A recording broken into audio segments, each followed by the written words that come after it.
Welcome, welcome, welcome. A wonderful day to everyone tuning in to Anna's English channel. I'm your host, Anna, and today we are stepping into a time machine. We aren't going back to our memories today. Instead, we are casting our eyes toward the horizon. We are exploring the yet to be and the words we use to build our dreams. We are reviewing the entire family of the future tenses. Hello, Anna, and hello to our beautiful community. I'm Leo. I've always been a bit of a daydreamer. I find myself looking at the clouds and wondering where I will be in 10 years. But describing the future in English is like painting a picture. Sometimes you need a broad brush for a simple plan, and sometimes you need a fine brush for a specific moment. I love that metaphor, Leo. The future has different shapes. Today, we use the simple future for our predictions and promises, the future continuous for the active scenes in our minds, the future perfect for the goals we will have reached, and the future perfect continuous for the long journeys we will have been traveling.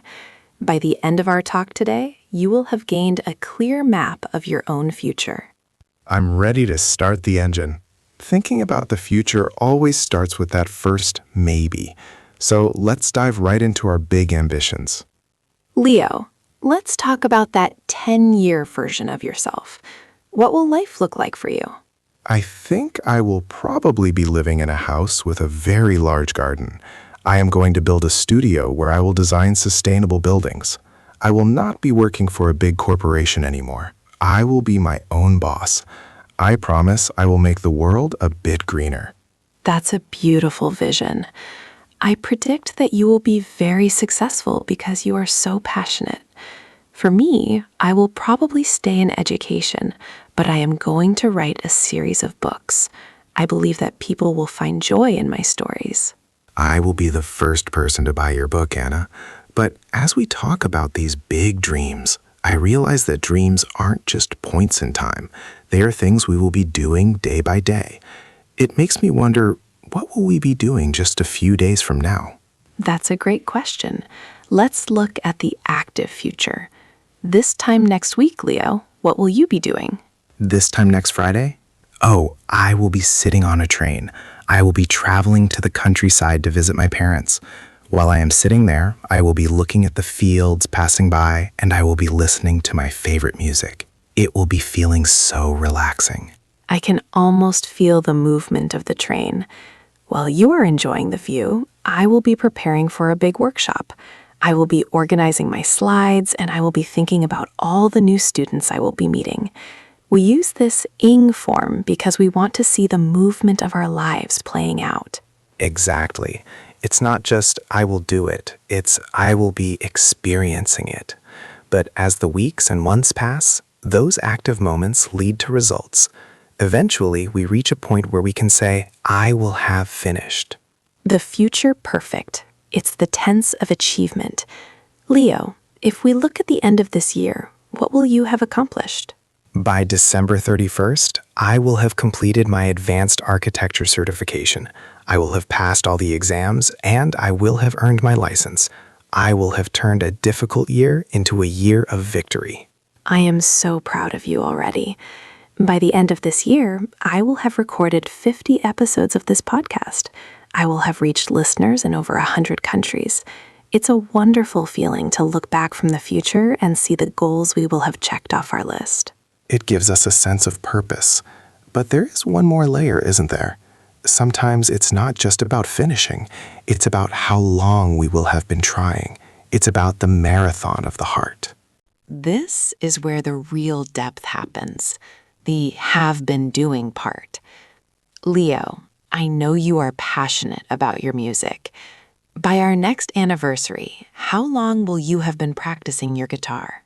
By next summer, I will have been playing the guitar for several years. But more importantly, I will have been practicing specific jazz techniques for over 500 days straight. I will have been struggling with those difficult, fast chords, and I will have been learning to find my own rhythm in the silence of my balcony. The skill will have been growing inside me, layer by layer. until it feels like a second language. That is the beauty of time. By the time I publish my first book, I will have been researching language patterns for a decade. I will have been observing how my students find their courage, and I will have been trying to make the journey smoother for them every single day. This tense honors the quiet, invisible effort that will have been continuing while the rest of the world was sleeping. It really shows our grit, doesn't it? It tells the story of our patience. And as we keep working on ourselves, the world around us will be changing too. I sometimes imagine the cities we will be building and the new technologies we will be using to save our environment. Let's talk about that future world. I often wonder what our daily lives will look like in 20 or 30 years. Will we still be living in the same types of apartments? As an architect, I hope not. I believe we will be using materials that actually absorb carbon dioxide from the air. By 2050, technology will have transformed our streets into urban forests.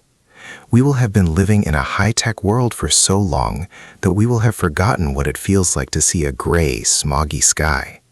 I will be designing buildings that breathe, structures that collect rainwater and generate their own energy.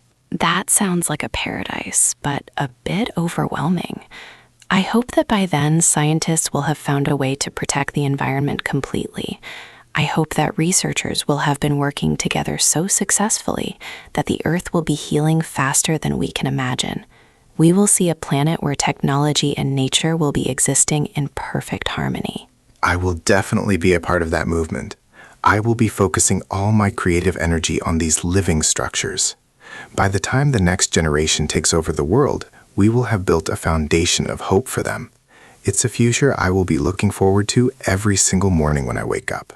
Even with all that technology, I hope our human connections will stay strong. In 10 years, Leo, will you have stayed in touch with all the people who matter to you? I will certainly try. By then, some of us will have moved to different countries, and many will have started families of their own. But I am going to make sure we will have been meeting for our annual camping trip for over 20 years straight. That tradition will not die because we will have been investing in our friendship for so long. We will have been sharing stories around the campfire since we were just beginners in our careers. 20 years of camping. You will have been witnessing every big change in your friends' lives. By that time, I will have become an aunt many times over. I will be spoiling my nieces and nephews, and I will be teaching them how to speak English, of course. I will be telling them stories about the podcast we record together. They will be very lucky to have an aunt like you. We will have been building our social circles for so long that they will have become like a second family. It's the human connection that will keep us young, no matter how much the world will be changing around us. And that brings us to the future of our listeners' English. Leo, what will happen for them on this long road? I know what will happen because I have experienced it. By this time next year, many of our listeners will have reached a point where they no longer translate every word in their heads. They will be speaking with a flow and a confidence they never thought possible. They will have been practicing with us so consistently that the language will have become a part of their souls. Yes, to everyone listening, I promise you will get there. Before you know it, you will have been studying for years, and you will look back at this moment of frustration and smile. You will have realized that the struggle was just the beginning of your freedom. You will have been opening doors to new jobs, new friends, and a new life. It's a marathon, and you will cross the line. We will be cheering for you every step of the way. By the time you reach total fluency, we will have been walking this path with you for a long, long time.